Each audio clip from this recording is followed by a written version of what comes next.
Hello, and you're all very welcome along to the latest Champ.ie podcast, Ireland's premier horse racing podcast in association with Boylesports, Gowran Park Racecourse, EJ Menswear and Shamrock Thoroughbreds. As they race up the hill towards the finish, Hart the Herald here on Perry Pass has absolutely bolted up under Paul Town, and Perry Pass won by wide margin. On the final 150 yards, it's Irish point for Marie National, who's coming with every stride. They're going to the line. Irish point, Marie National on the near side. If you haven't already, be sure to like this video and subscribe to the Champ.ie YouTube channel, as it helps to get horse racing content out there to the wider audience. We look forward to reading all your hashtag 5cast selections in the comments section below. Enjoy the show.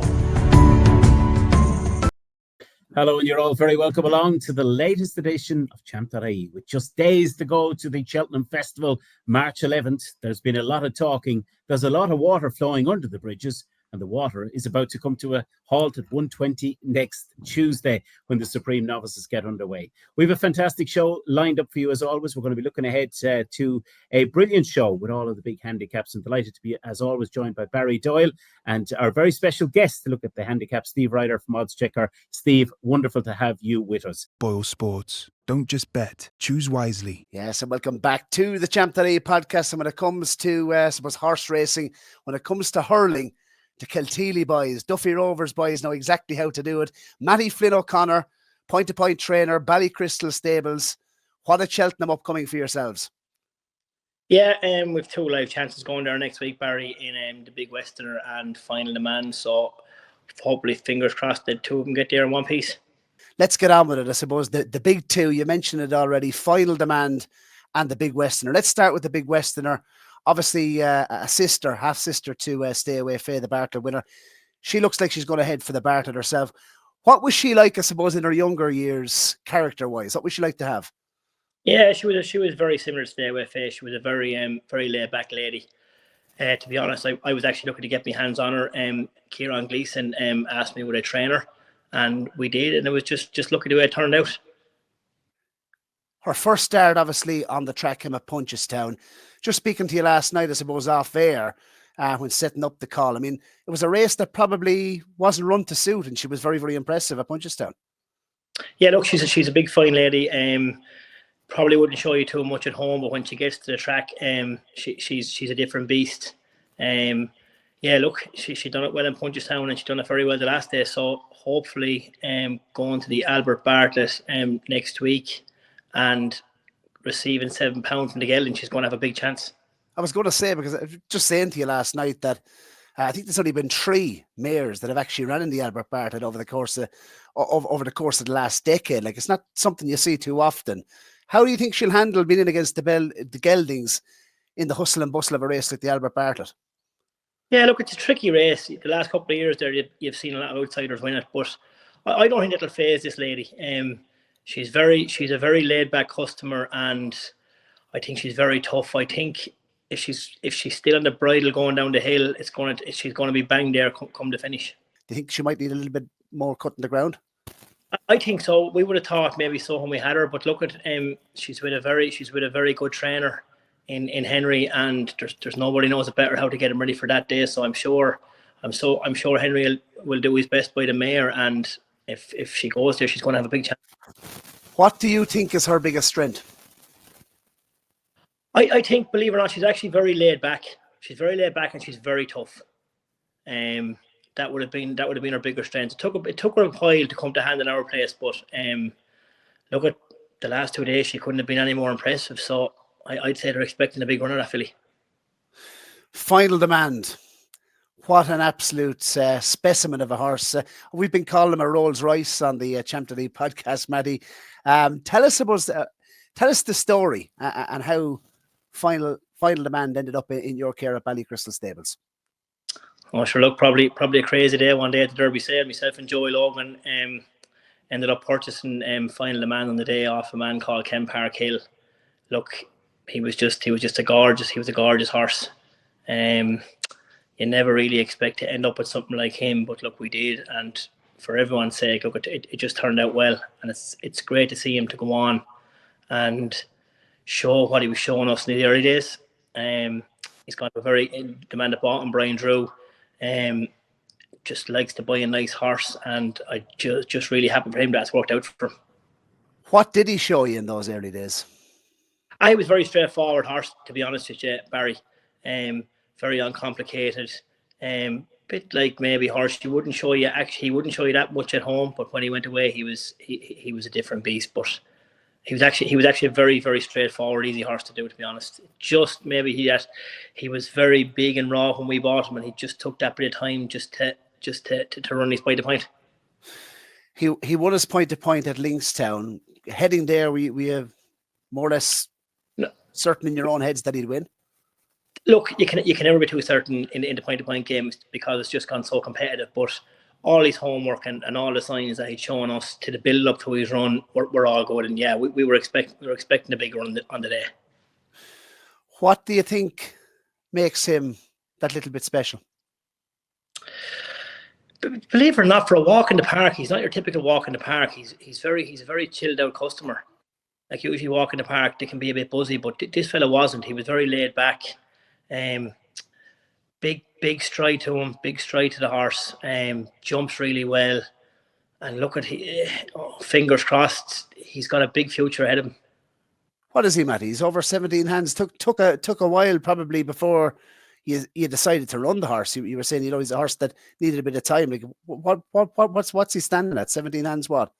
Yeah, I'd say he's about 17-1. He was always a tall horse. And like I said, it just took him plenty of time to fill into himself. And I actually seen him in Willie's the other morning, and he looks a million. He's really kind of filled out, and I even think next year again when he goes chasing, he'll be a different animal again. And I suppose from the Dublin Racing Festival, he was so impressive at Limerick, Matty. The Dublin Racing Festival, he wowed us all. But do you think, is there a possibility that there could be another 20% improvement or maybe even more heading to Cheltenham? Oh God, I don't know. I hope so, Barry. Fingers crossed. I hope. Frightening to think, isn't it? Yeah. Look, they're very bullish on the horse, and I just hope for everyone connected to him and Brian and Willie that he goes and he gets it done on the day. Now, we obviously spoke with the big Westerner's biggest strength. What do you think this fella's biggest attribute is heading to the festival? Oh, look, I think he has it all, doesn't he? He just seems to have plenty of class. Like, you never really know when they leave our place from their point to point scene. They obviously have to step massive to go on to the next level, like he's done. Like in his second run winning the Grade 1 the way he done, you don't see that too often. So he's obviously a horse with loads of potential. And I believe there's more to come from him. What about ground, Matty? Obviously, people have been talking about the turners, the 2.5 miles, etc., and the ground drying. Is that a concern with the ground drying? Like, he's by walking the park you mentioned. Do you think he'll handle the quicker ground at Cheltenham? I think so. I think so. I don't think that. Look, they'll never have the ground too good in Cheltenham. If they think it's going to dry up, it'll be well watered. Yeah, I don't think the ground will be that much of an issue. Whether I know that there's talk that he's going for the Albert Bartlett, but I think they'll turn up in the turners, and I think it's going to take a very, very good horse to beat him. Would you put me off a treble, Turners 2025, Brown Advisory 2026, and Gold Cup 2027? That's a couple of years' time, I know, but would you put me off it? I think I'd rather take the 7-4 on him next week, Barry. Absolutely. Well, listen, it must be very, very exciting. Heading over, I presume, next week. Are you, Matty? Are you looking forward to seeing him on the day?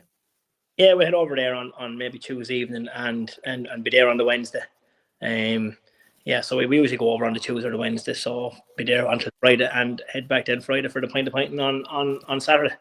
And I was going to say, like, the sales, have you many to go to Cheltenham with? Yeah, we've one horse there to win it there. We've a nice horse there to win it going to the sales, and we're racing again this weekend, so hopefully we can add another one to it. So a bit of socialising and a bit of business. And talk to me actually just about, I suppose, the horses that have come through your hands this year, maybe that have run, that have won, that have been sold. What horses, I suppose, for the viewers watching, would you be telling us to put in the tracker that have come through your care that we haven't mentioned? I know there's a horse there that actually goes to, I think, to the Goffs Handicap Chase there. Ben Pauling's a horse called Personal Ambition. I think he's at a good price there. I think he's 33-1 for one of them races. I think he's got a good each way chance in that race. We always thought a nice bit of him. He was third, he's point to point, only beat the length and a half. And I know I think Ben is fairly bullish on him to run a big race next week. This is a question I wanted to ask you. You mentioned walking the parks, obviously the big Westerner by Westerner. Young or sires, I suppose, that you're following at the moment, that you think we're going to be hearing a lot more of. I think the two stand out to me there that we seem to have a couple of them there is Order of St. George. He seems to be one is doing well, and another stallion called Tunis. He seems to be going the right direction, and there's a lot of people trying to get their hands on them. So yeah, I think the two of them to follow. Obviously, the standout one, the walk in the parks, and these ones they're all well advertised. But Tunis and Order of St. George are the ones I'd say that I'd be looking to there for next summer. Boylesports. Don't just bet. Choose wisely. Barry, details of our competition, of course, and how people can get involved this week. Yeah, well, all you have to do, Dave, to enter, first of all, is put your top 3 selections for the handicaps at Cheltenham in the comment section down below. And, of course, a chance to win 2 tickets to the Boylesports Irish Grand National. Our March draw will be upcoming after the festival, so be sure to be able to chance of winning 2 tickets to Fairyhouse, of course, on Easter Monday, and really looking forward to it. But this is the show we've all been waiting for, Dave. The handicaps and the Cheltenham handicaps. Really looking forward to, well, unearthing some big price winners, hopefully. Yes, and let's kick right into it, Steve, because the first of those handicaps comes on the Tuesday. We're going to look at the Ultima. What do you think of the Ultima, and what do you think the value is in this year's race?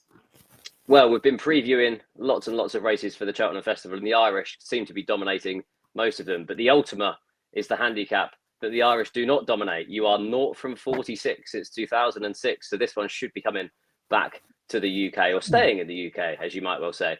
The horse I like for this is Broadway Boy. The more I went through the trends for this race, the more he was ticking. If I can go through it with you, 10 of the previous 12 winners were racing between 139 and 151. He's rated 150. All winners this century have recorded their best RPR over further than 3 miles, and he did that in the Coral Gold Cup. That is a race that has also provided 5 of the previous 11 winners of the race.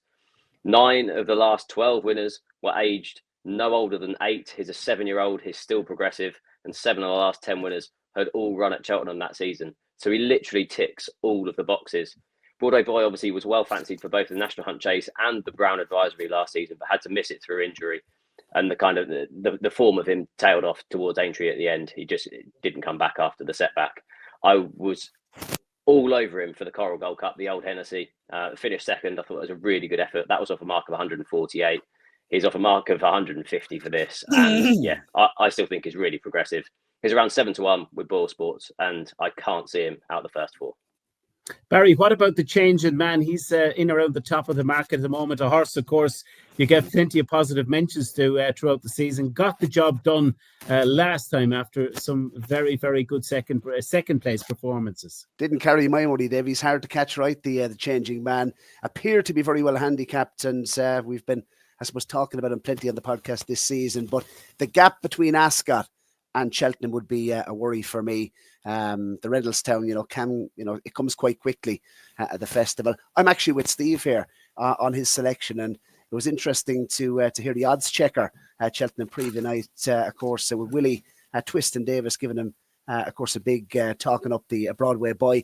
I suppose Cheltenham form can be very, very important. It doesn't look at a vintage renewal of the Ultima. I actually think it looks at quite a weak race, because I was actually looking for dangers or horses I might put up against Broadway Boy, and I'm struggling to find one here, Dave. So off 150, I thought it was a reasonable mark, Broadway Boy. I think there's definitely scope for more off that type of mark. He's going to carry a big weight. That's not going to be an issue, given, I suppose, looking at this horse. He's a fine specimen. The best form, of course, coming into the race is that second in the, of course, Coral at Newbury. And, he's won on every type of ground. He's a 3-time course winner. I think Steve has more or less covered it all. But there's not one in this particular race I didn't think lurking this year, the likes of a Corach Rambler, etc., that could have more than a stone in hand. Broadway Boy, the scope off his mark. He jumps, he gallops, he stays. He'll be up there on the pace. And the Twist and Davis team absolutely love their winners at Cheltenham. I think he's rock solid. Yeah, I think you're 100% right. I think turning up on the day could be very, very hard to beat indeed. Let's move on, lads, to the Fred Winter, then the juvenile handicap hurdle. And we have Stencil currently in there at the top of the market.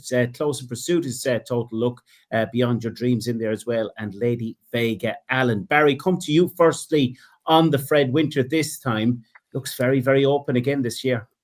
Yeah, the Irish have a really good record in the Fred Winter, but I like the French runner in here, owned, of course, by JP McManus. Stencil was, of course, but he was 2 from 2 in Compiègne when JP splashed the cash.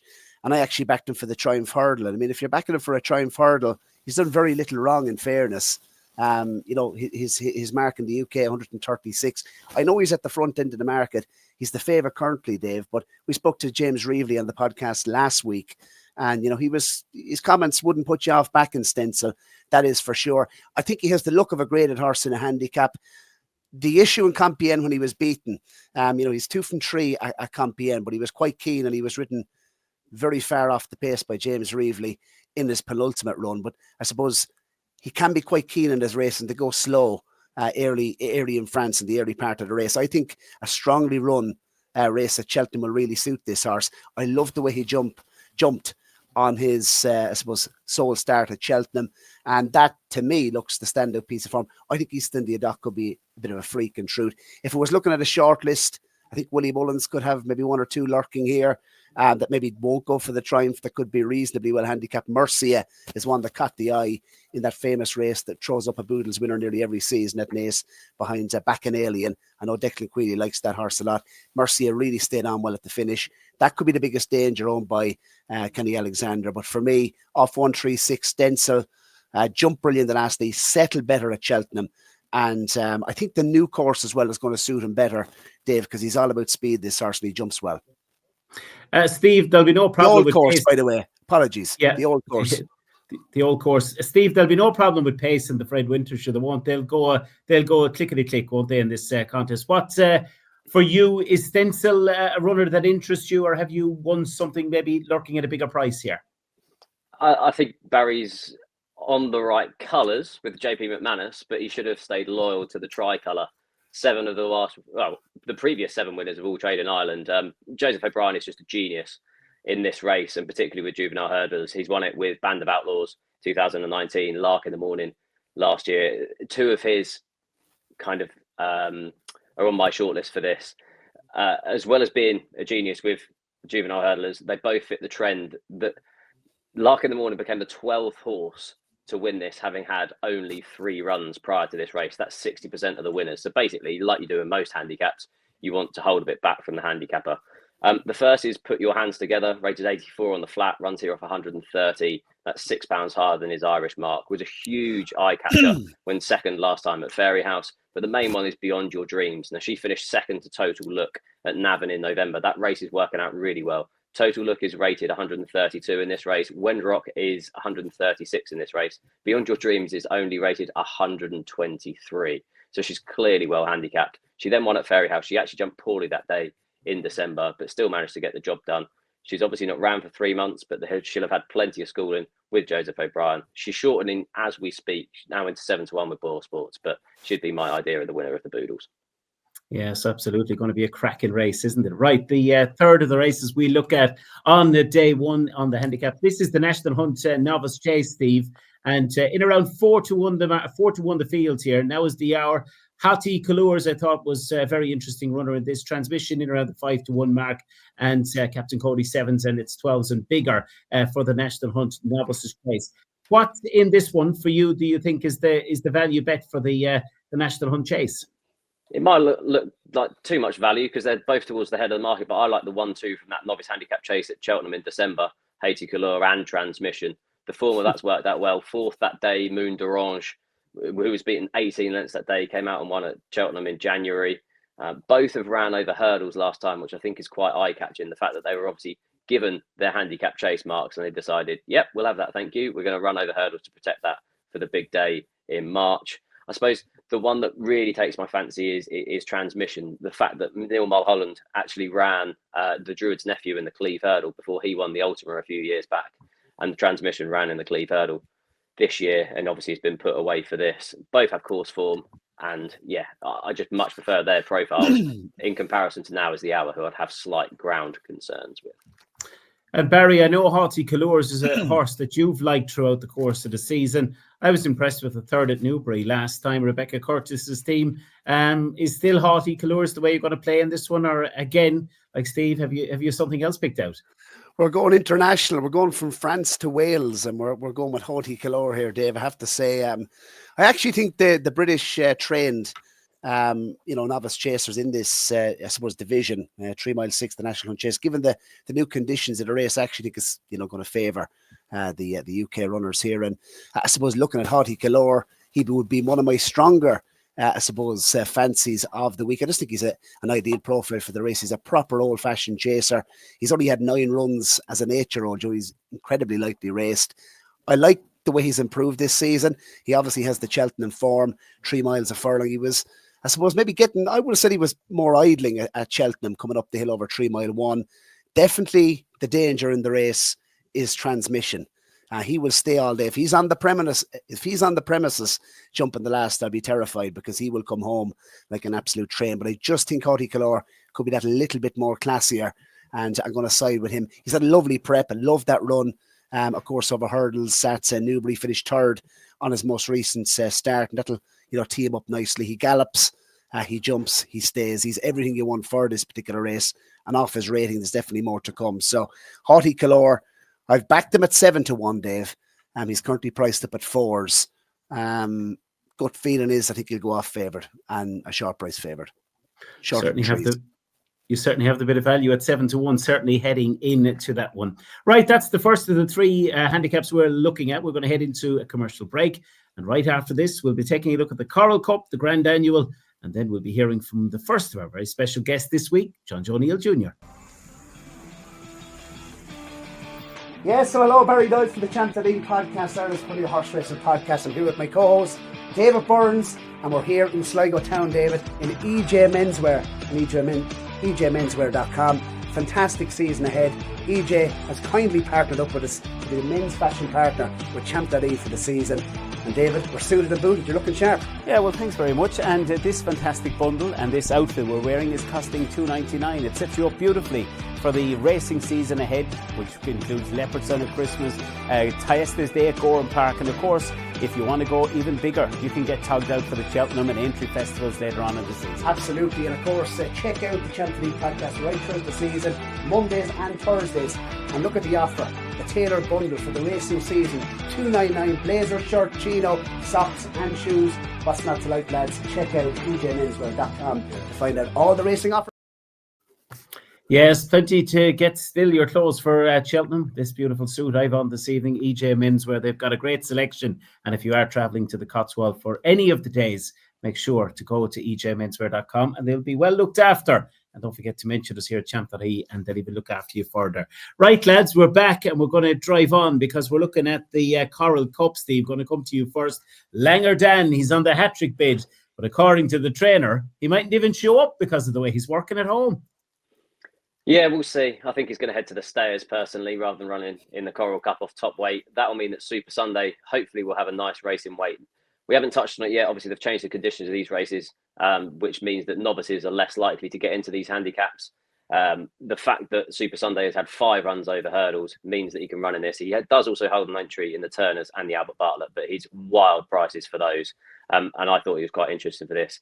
I thought it was really interesting that he was pitched in the Supreme on his stable debut for Willie Mullins last year. Actually outran his odds of 66-1 that day. If you go back and watch it, he was running really well. He finished 7th, beaten only 10 lengths by Slade Steele at the end. Hacked up in a Paul Bannon Road maiden in May. And then he has caught my eye on the last couple of occasions. He was well back to beat the Yellow Clay, finished 2nd that day. And then I think you can completely write off his run at the Dublin Racing Festival, was just far too keen over 2 miles, 6.5 furlongs.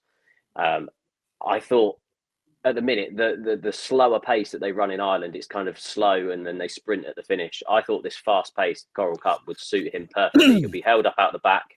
I don't know if Patrick will ride. He might well do if he can do the weight. I went back and watched Wicklow Brave finish 2nd in this by a nose, so I'm sure he'll be trying to give this one a similar sort of ride. And yeah, he's around 12-1. I thought Super Sunday was interesting for the Coral Cup. Yeah, without doubt, an interesting runner in it. Barry, I'm sure you've a couple of interesting ones pinpointed as well for this very, very competitive renewal.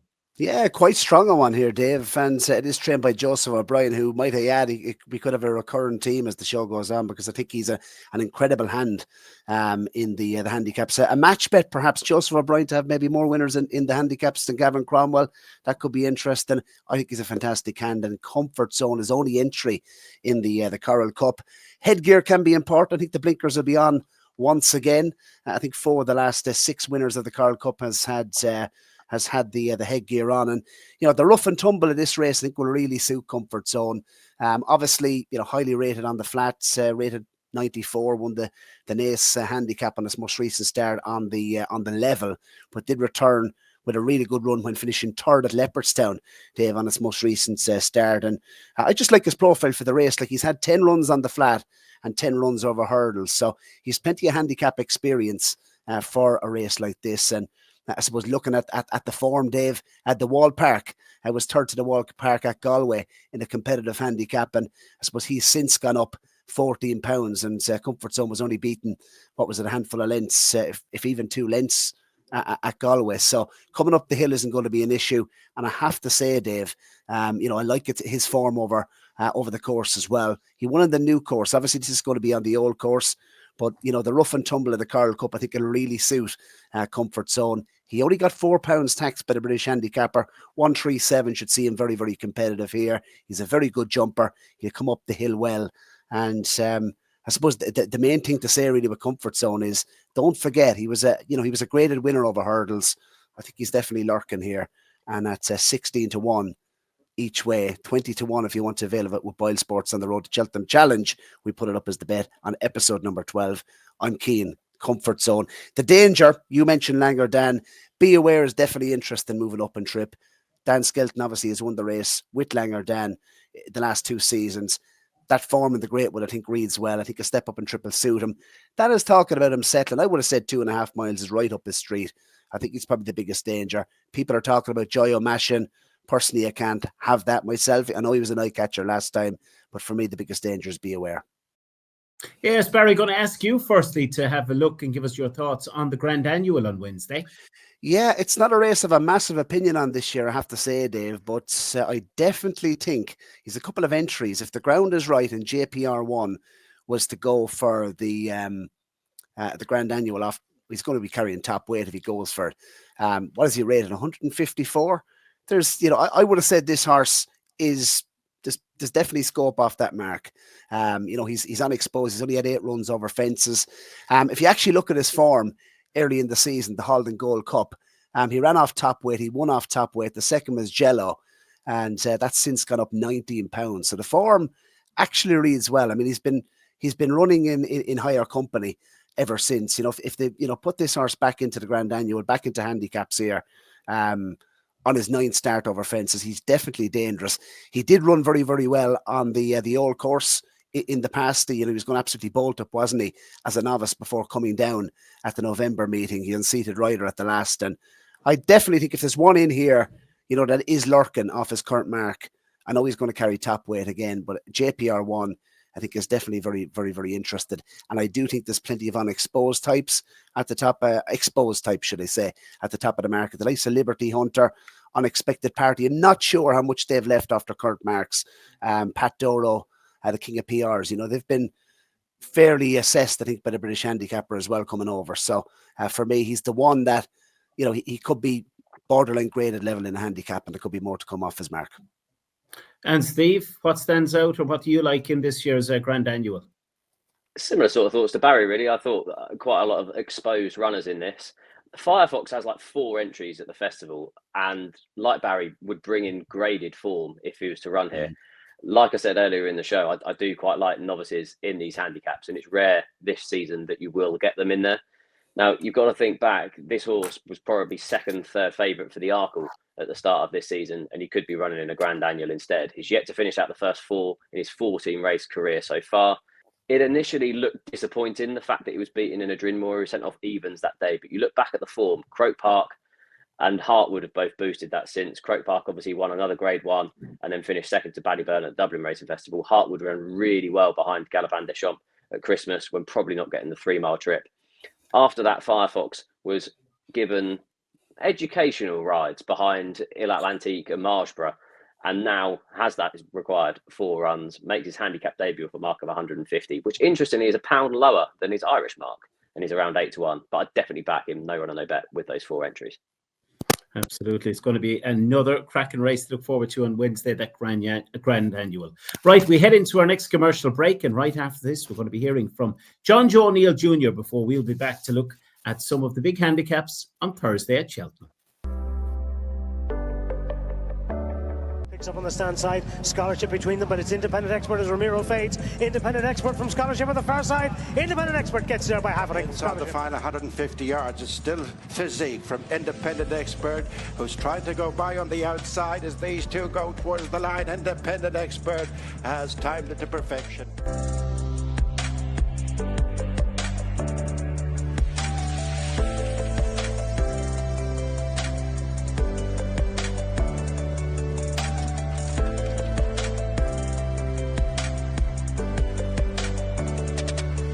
Let's kick off with, I suppose, the handicap chase entries. And Cribilli, what have you made of his season thus far? And I suppose, how are we set up for another big effort on the Thursday at Cheltenham? Yeah, he's had a bit more of a interrupted passage this year. He ran bad in Cheps over hurdles in the first day and had quite a bit of a setback, and we only got him back then out in the middle of January. He ran quite well. I think he was 3rd in Windsor over 2 miles. Then ground was very hard work at Kempton the last day he ran over 2.5, bit of a backward step, but we're always getting up towards the spring because he missed most of the main part of the season.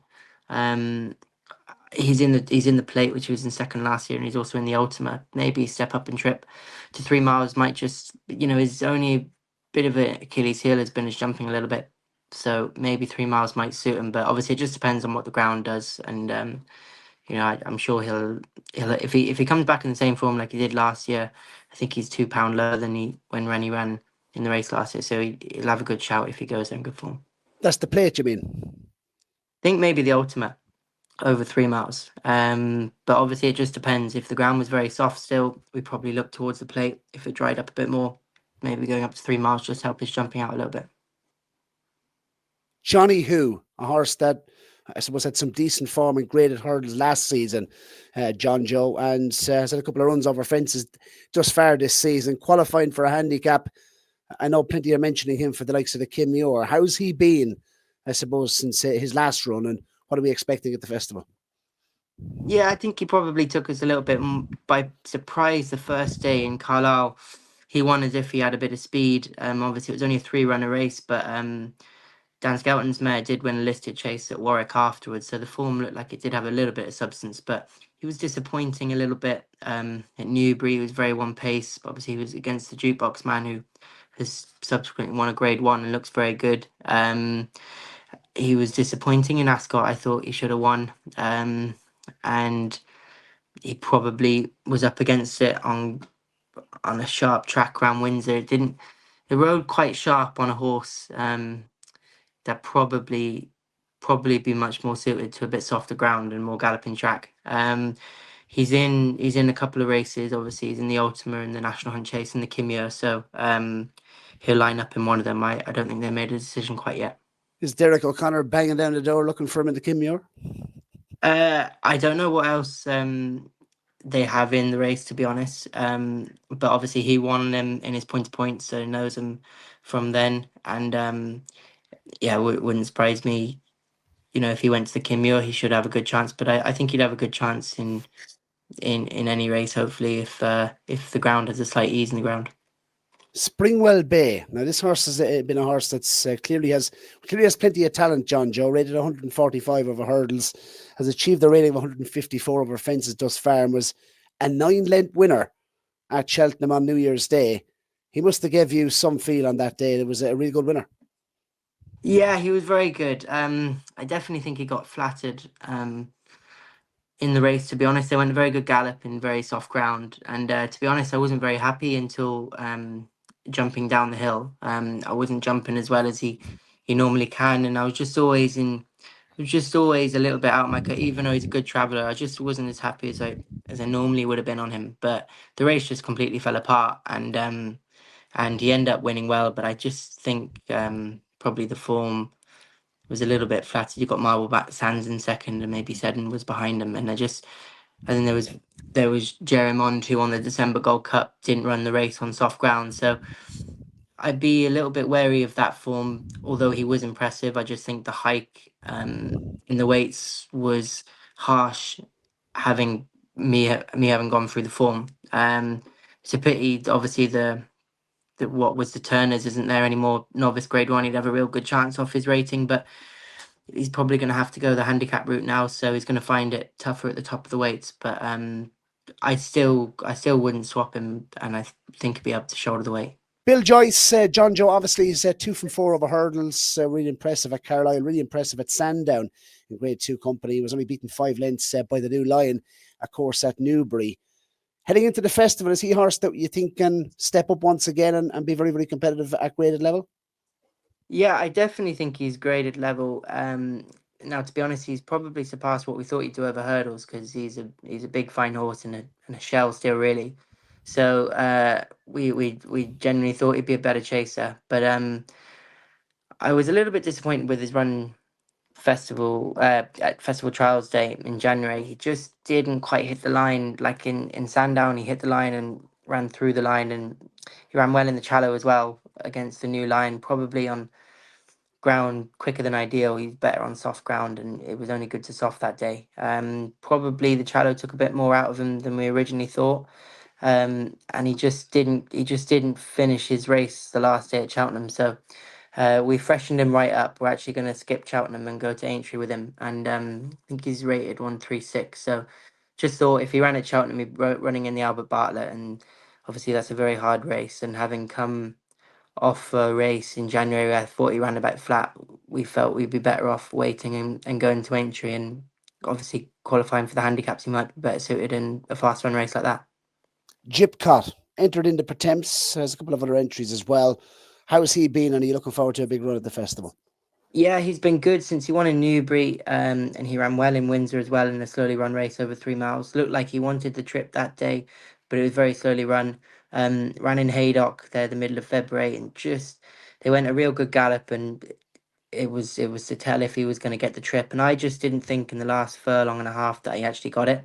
So I think we'll probably, even though he's qualified for the Pertemps, I think we'll probably drop back, and depending on the ground, he's a much better horse on softer ground. But the Coral or the Martin Pipe would probably be his options. And we'll just have to wait. He's not certain to get in the Coral at the minute, so we'll just have to wait and see. Well represented, of course, in the county hurdle, which is on the Friday at Cheltenham, where Red and Blue is entered up there, and also Country Parks. They're well represented. Yeah, they are. They're at the bottom of the weight, so they'll where Red and Blue is in the Imperial Cup on Saturday, and that's where he'll go. And we'll just see how he gets on. I think the race will really suit him. He'll get in off a nice low weight on Saturday. He had a good form boost. He beat a horse earlier on in the season called Jet to Vegas at Carlisle, and that subsequently won the Grade 2 novice hurdle at Kelso the other day, which I thought was quite a deep race. So he's probably well handicapped at the minute, and we'll just see how he gets on Saturday. Country Park probably will miss it and probably look at something towards Aintree. It'd be remiss of me not to mention Jaguar. You've struck up a good relationship, of course, with the, Guerrero and Greenhall stable. And Jaguar at the top of the market currently for the Jack Richards Novice Handicap Chase at the festival. Yeah, he's done well this year. He's won 3 of his 4. And the day he didn't win, he was beaten by Jinko Blue, who's obviously gone on and won the Hamptons Novices Chase at Windsor, the Grade 2. His jumping over hurdles was pretty poor, to be honest, but he's done a lot better over fences. He's got good form. Like he beat Larry's Bar in a handicap in Bangor, and then I was impressed with him the last day. I didn't think Cheltenham at the time would actually suit him, to be honest. He's a very big horse, about 17 hands, and he's a big, weak old shell of a horse, and just struggles with his jumping sometimes. But actually, he was pretty much foot perfect there in Trials Day, and that race has has thrown out a couple of winners in what was the Grade 1 novice chase. But I think now actually it's probably better off for a novice handicap for him, and he's probably still well weighted. Iroko, Grand National. You must be absolutely buzzing. Good run behind Grey Dawning as well. It was a really good effort, Jonjo. Yeah, it was a good run. Obviously, we had about £7 or £8 to find with him on ratings and the way the weights came out, but he ran very nicely. Could have done with the ground a bit slower. It's a sharp old track round Kelso on the chase track, but I was very happy with the way he jumped, and he was put in a very creditable performance, so hopefully it should put him spot on for the national. The Midlands National stable have a really good, the Jonjo O'Neill stable have a seriously good record in the Midlands National, well represented. St. Davy collector's item, of course, Iron Bridge in there. What do you think at this stage is likely to run in the Midlands National? And what are you looking forward to at Utoxeter, of course, the day after Cheltenham? Yeah, we could have 3 or 4 in the race. Collector's item was disappointing in Newcastle, but something came out of that which might be able to be resurrected quite soon. Like his form in Wincanton the time before was good. He beat a horse of Sam Thomas's called Katat Dory, who won the what was the Racing Post Chase at Kempton the other day. So his form before that was pretty good. Likes a trip and soft ground. St. Davy, that was his plan for most of the year, and I think he'll improve for the step up and trip for sure. There's a chance Fortunate Man might go.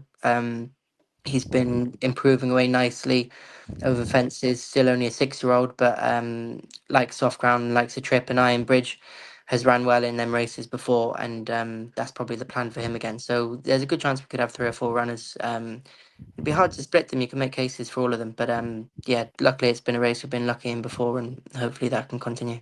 St. Davy, do you think there's a lot more to come from him?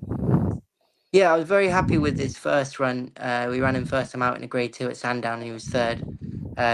He needed the run badly that day, but Handstands won, and Handstands has gone on one few good races afterwards. So I think the form probably quite strong.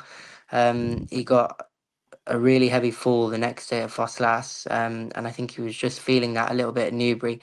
But it was a nice confidence boosting run, and we always thought he was that type of horse. Thought it was a possible national horse for next year, so probably the Midlands National is going to suit him. But he'll do a couple more bits before then, and we'll make a decide.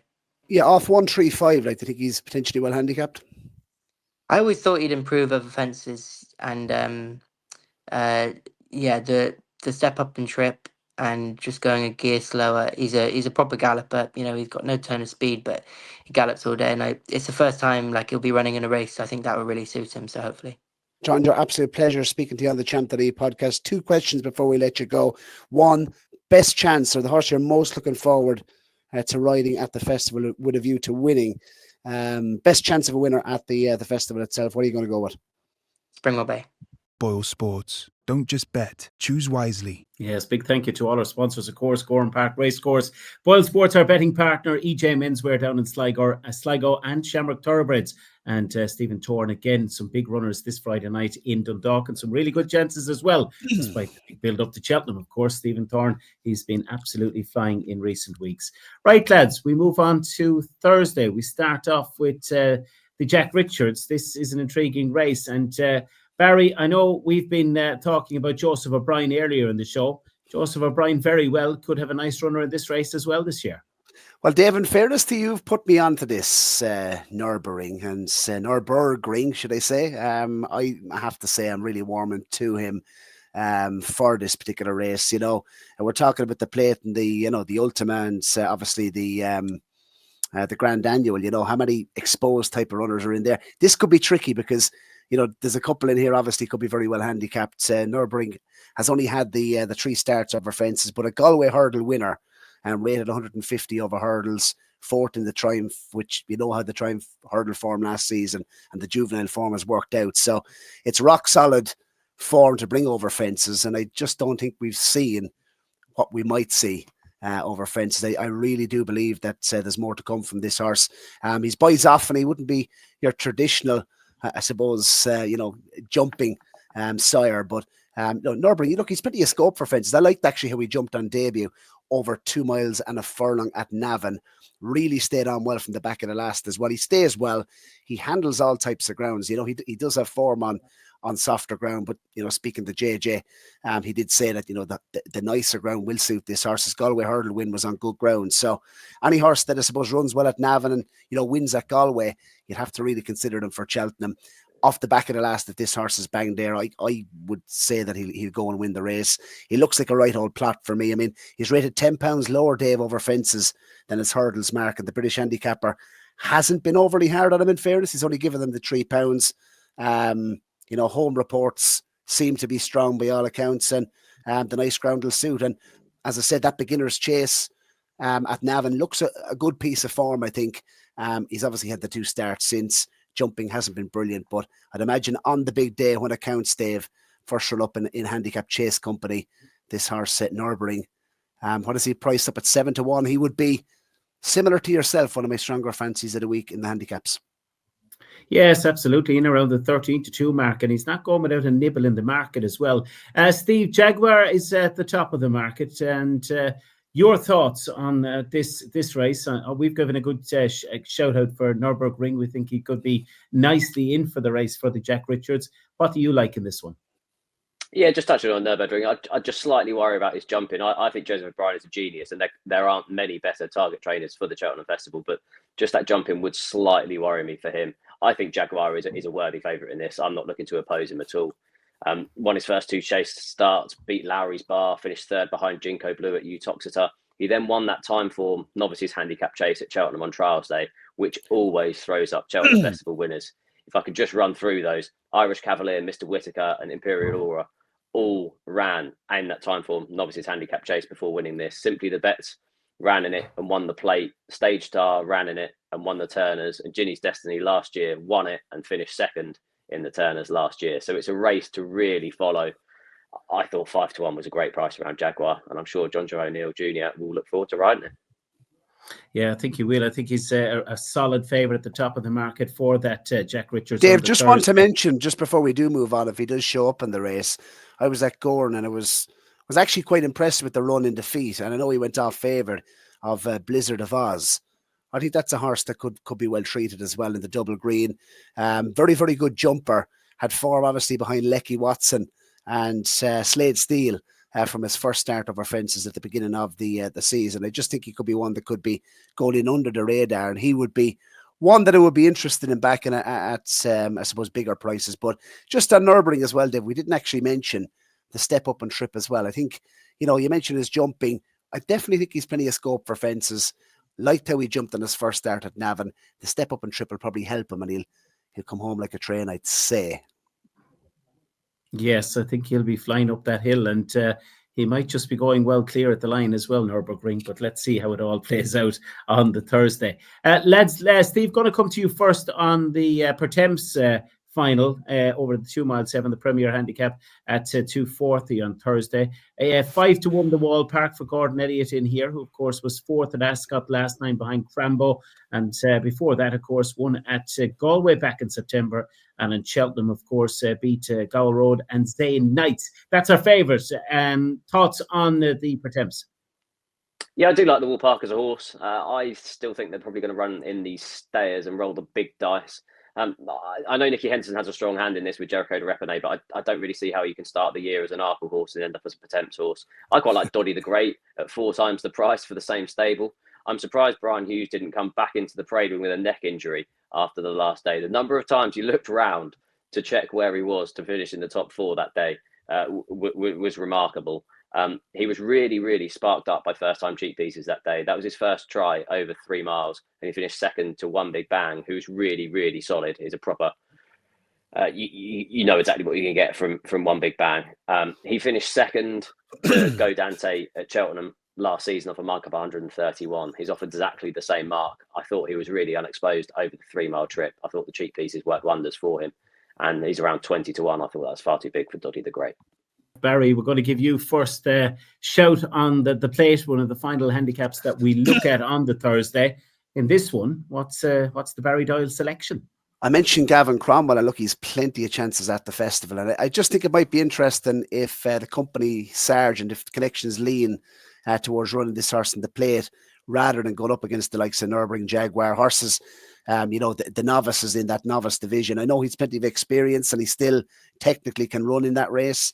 But I just think he has enough experience to go down the road of the plate, and he mightn't have as much, I suppose, strong opposition in the plate. We've said it time and time again in these races, you can get a little bit of deadwood. And I think once again in the plate, the Irish actually have a really good record in the plate over the last decade.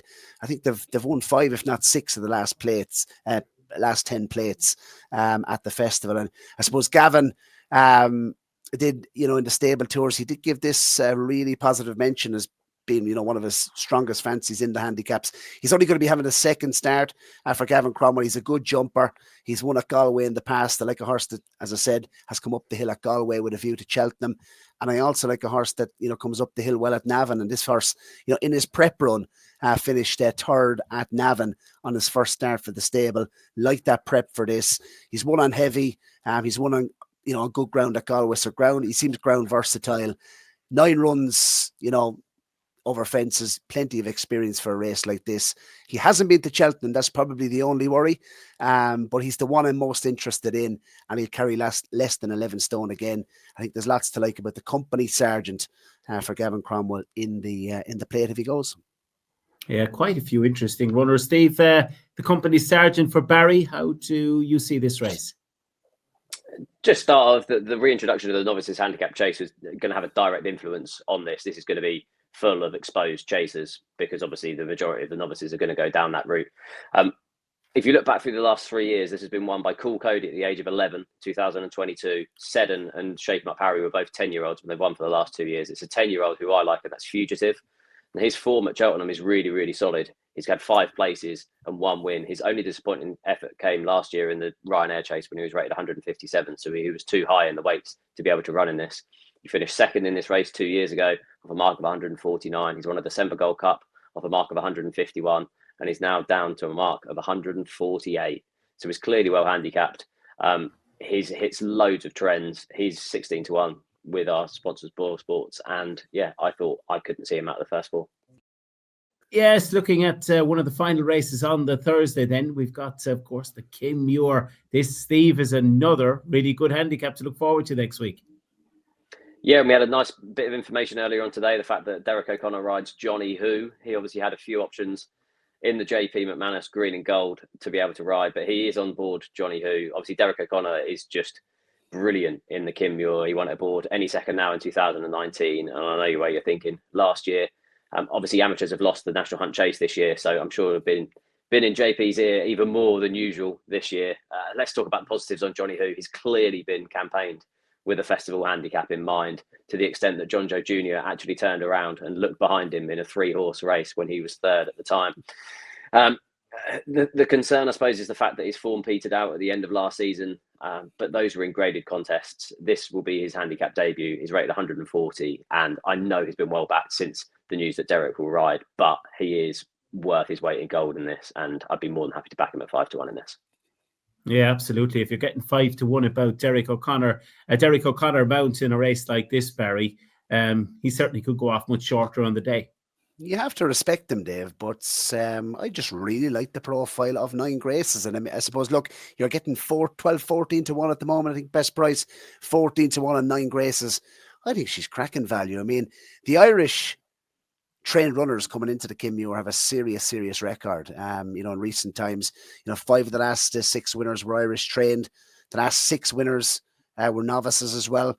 She's not a novice, but she has that, second season novice type profile coming into the race. So, she 2 of the last 4 winners as well were mares. Angel's Dawn being one, Mount Ida being another.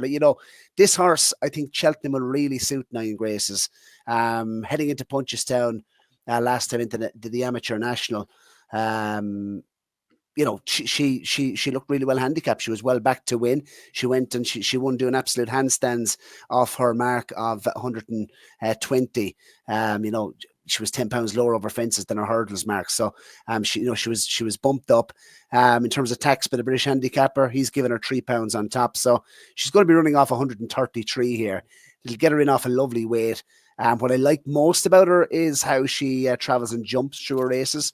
She's a really good jumper. She's by a really good siren cap guard.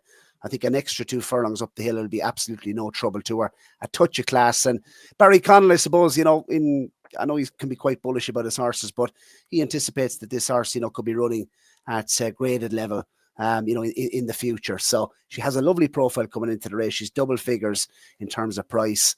And what I like as well, obviously, Finney Maguire, a respected jockey who knows the horse. He sat on the horse and he won on her last time as well. So he's going to know what to do with 9 Graces coming in here. Her jumping will be a big plus to her going around Cheltenham. She jumps to use Barry Connell's words, she jumps like a cat. Now, I never saw a cat jumping. Did you, Dave? Seen a few of them jump, but I wouldn't like to be taking them or backing them around Cheltenham. Okay, it's going to be an interesting one, and that is the Kim Muir. Boylesports. Don't just bet. Choose wisely. Solness went to Cheltenham last year, ran in the Grand Annual. He's turned inside out, JJ.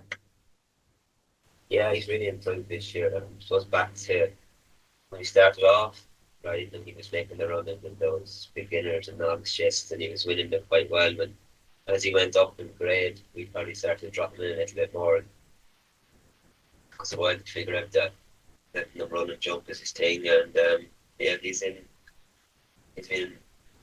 horse has improved again this year doing that, I think. Looking forward to taking on John Bob. Yeah, we're going to go hard. We're going to jump out and we're going to go and make every, post a winning one. We'll go gallop up past the stands and we'll go harder down the back. And then when we turn along, there's 2 fences on the side and we go faster there again. And they're going to be the best of luck then to whoever has to follow and go wild, but we'll make it an end-to-end gallop. It'll be a proper test. You mentioned Norbury. Let's talk about him because obviously his form of the hurdles, absolutely brilliant last season. A big race in the Triumph, and you mentioned the Galway hurdle. Over fences, do you think he's one that could have a big chance in the handicap? Yeah, he's had 3 runs and 3 or 4 runs over fences. He's still learning his trade over fences. Probably not maybe as natural over fences as he was over a hurdle. Hopefully now,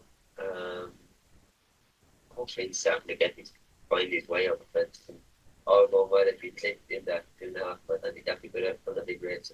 Do you think the step up and trip will suit him?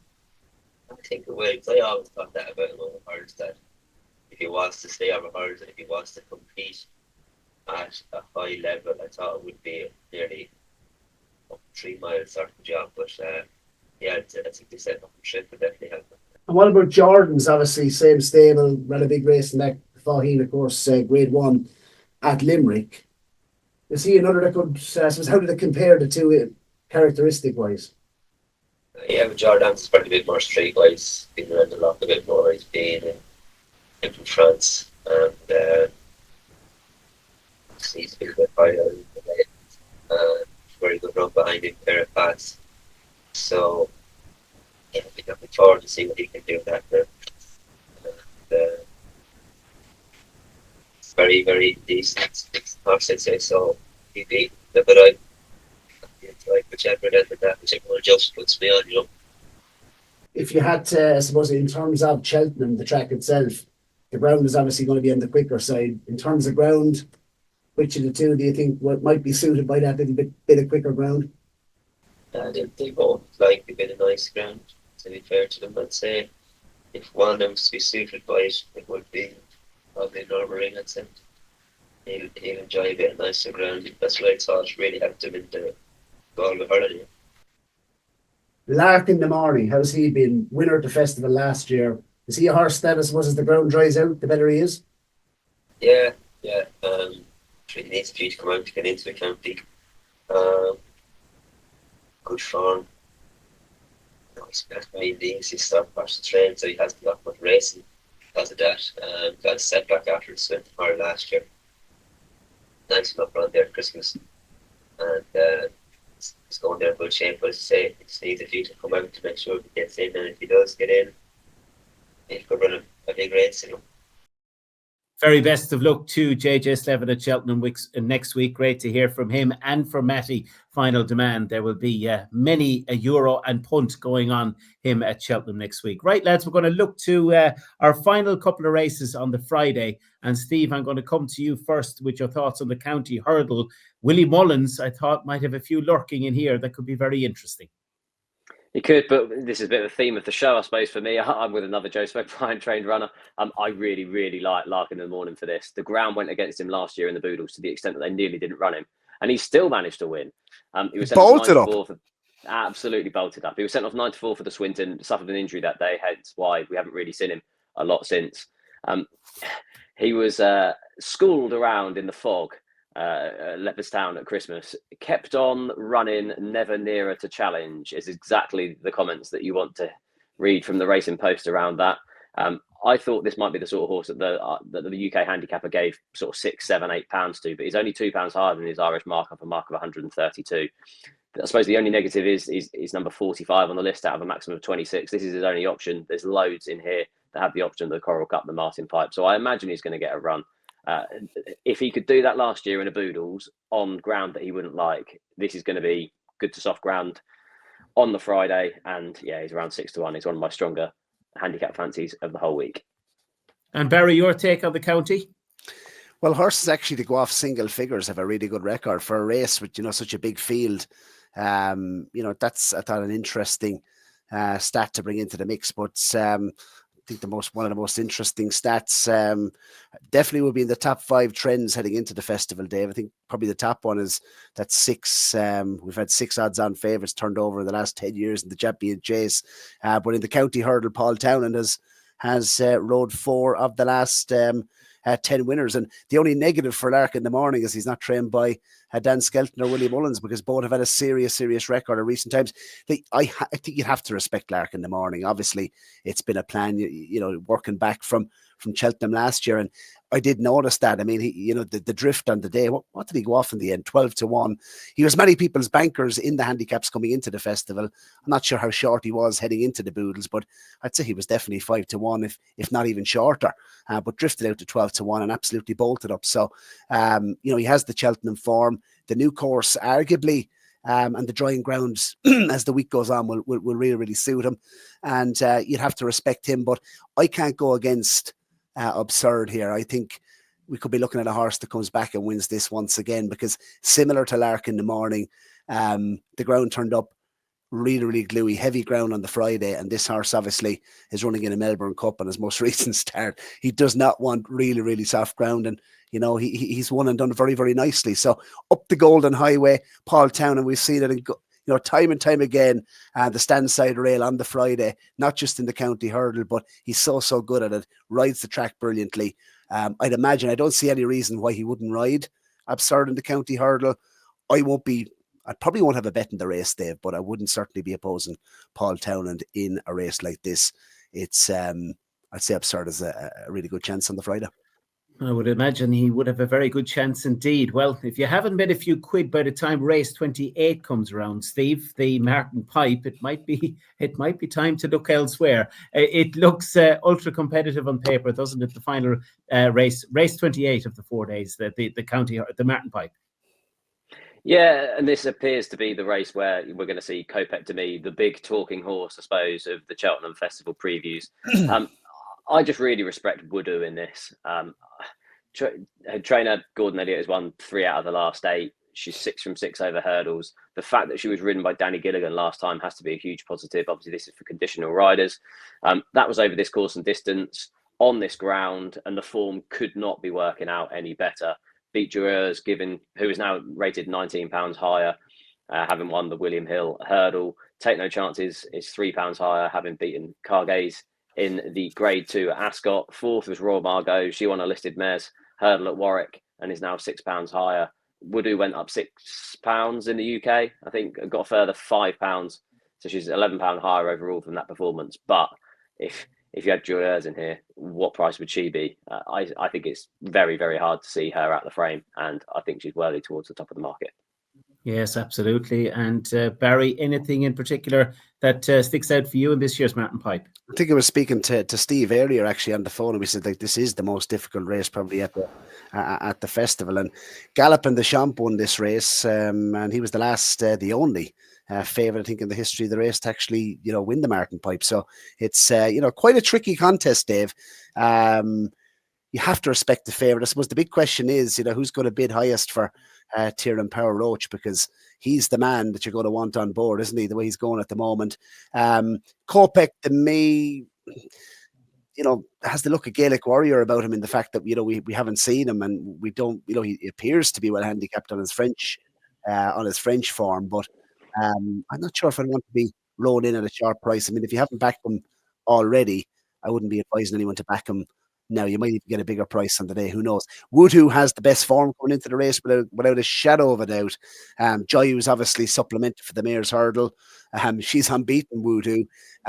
She was full value for the win in that Mayor's handicap at Cheltenham, of course. And I actually don't think there's a race that probably has better form run around Cheltenham all season than that Mayor's handicap in over 2.5 miles. And Woodoo rock solid. I could see her going off definitely. The favourite in the race, but the one I like that could be lurking. I'm not saying this is another Gallop in the Champ, but I'm saying I think it could be well handicapped if it goes for the race. Is Carafon at double figures? You're looking at 14-1 there. Carafon at the moment in the double green. Very, very impressed with how it won at Clonmel early in the season over 2 miles and 3 furlongs. That was on, I think, yielding ground. So a bit of drying ground won't inconvenience Carafon. Jumped lovely, travels and stays. Was ridden, on the pace last time in that Tattersall's Grade 1, and was upsized more or less for a half circuit. Kopek the Boar, and I think Kopek the Boar just more or less broke his heart. And the finishing effort, don't judge Carafon on the finishing effort. Stepping up and trip, I think he'll suit. Stepping down in grade and in off a nice rating here, Carafon. Be interesting to see with jockey bookings, but that's definitely the one at double figures that I'm interested in the Martin Pipe. A similar profile to Gallop in the Champ in that, ran well in a maiden, won its maiden. I think Gallopin actually finished second at Gowran Park, was pulled up, I think, in graded company, and had one more run at Grade 1 level before heading in nicely handicapped into the festival. But this horse has had 2 runs in Grade 1s, ran down the field. I think looking back at his maiden win in Clonmel at the start of the season, I think this horse could be on a nice mark heading to Cheltenham, Dave. Yes, absolutely. Well, it's going to be a cracking 4 days of the festival. Well, before we finish up, we're going to give you, Steve, your 3 best bet selections for the handicaps next week at Cheltenham. It'll be Broadway Boy in the Ultima. It'll be Lark in the Morning in the County Hurdle. And just because I'm slightly scared of Kopek to me in the Martin Pipe for Woodoo, just at a bit of a bigger price, I think Fugitive is still the one that's overpriced at 16-1 for the plate. Okay, and I'm going to go, we hadn't mentioned the cross country, but I really like Galvin, second favourite in the cross country. He's in around the 4-1 mark. I think Nürburgring from Joseph O'Brien, I think he'll take an awful lot of beating in that Jack Richards. And Stencil is another horse that I think can be very, very competitive next week, Barry. Yeah, I had a feeling you might throw in Stencil, all right, because I know you absolutely love East India Doc, but in the Boodles, I won't put it in as a best bet. I do think it could be a graded horse in a handicap and has a big, big chance, but just couldn't bring myself to back a horse in the Boodles, Dave. Not anymore. Been there, done that. Got ran down by Jazzy Matty, actually, Michael O'Sullivan, Lord of Mercy on him in the Boodles with Biker a couple of seasons ago. So that done it for me in the Boodles. But 9 Graces is the one I like in the Kim Muir, the big price. Johnny Hugh, obviously, really respect the favourite, but double figures, I think she's definitely overpriced. Nürburgring, definitely putting him into the mix. I just think he looks absolutely laid out for the race. And the other one that I do like in the handicaps is I'm backing Joseph O'Brien in the handicaps at this festival. Comfort Zone in the Coral Cup will handle the hustle and bustle, I think, quite well, and could be well treated off 137, Dave. Yes, well, hopefully we found you some winners on the show. Don't forget, Barry and I will be back each and every day with a Champ.ie edition. That's going to be the morning of Cheltenham. We'll be releasing a morning preview of the day, and hopefully by then we'll have a clearer picture. Steve, thank you so much. Steve Ryder from Odds Checker for joining us. Wonderful to have you on the show again. Good luck with the punting next week. Hopefully you find plenty of winners, and hopefully you've enjoyed being on with us again this week. Of course, thanks for having me. Brilliant stuff. Well, listen, that's it from us on Champ.ie. The handicaps, we found some of the answers to the questions you've been looking to find the answers to. And from all of us here, until the next time, goodbye.